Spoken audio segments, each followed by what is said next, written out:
Penetapan Harnojoyo sebagai tersangka jero kasus dugaan korupsi revitalisasi Pasar Cinde dinilai pengamat hukum sama penggiat anti korupsi bukan akhir, justru membuka potensi keterlibatan pejabat lain.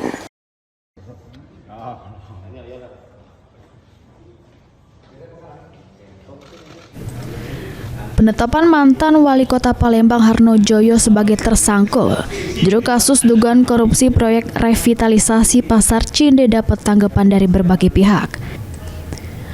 Pengamat hukum Universitas Sriwijaya, Profesor Febrian mengungkapkan kalau penyidik sudah menemukan dua alat bukti, terus penetapan tersangka bisa dilakukan. Febrian juga nyoroti pentingnya memahami aspek kewenangan. Karena kasus ini jadi pelajaran bagi pejabat daerah untuk hati-hati jero jalan ke kewenangannya. Paling tidak ada dua alat bukti ya. Nah, persoalannya kalau kita sebut alat bukti khusus untuk wali kota ini memang agak berbeda ya.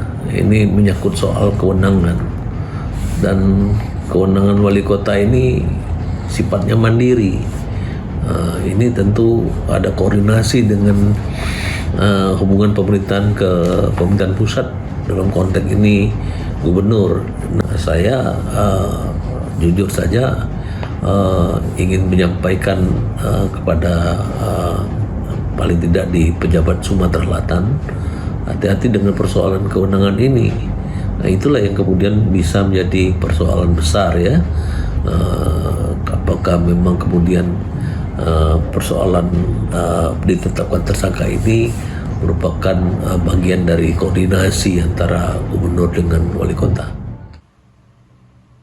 Sementara itu, penggiat anti korupsi Ferry Kurniawan ngatoke penahanan Harnojoyo belum nuntas ke keseluruhan perkara. Ferry nyebut sejumlah instansi yang berpotensi terkait.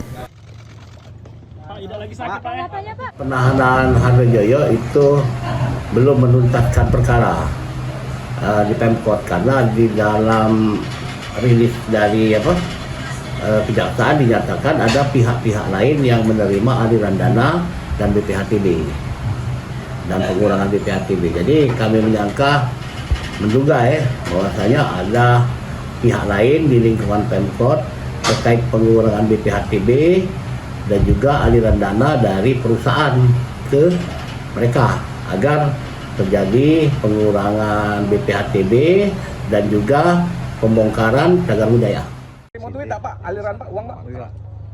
Penetapan Harnojoyo sebagai tersangka dinilai baru langkah awal. Sampai ini, pihak kejaksaan masih dalami keterlibatan pihak lain. Lutfi, PAL TV.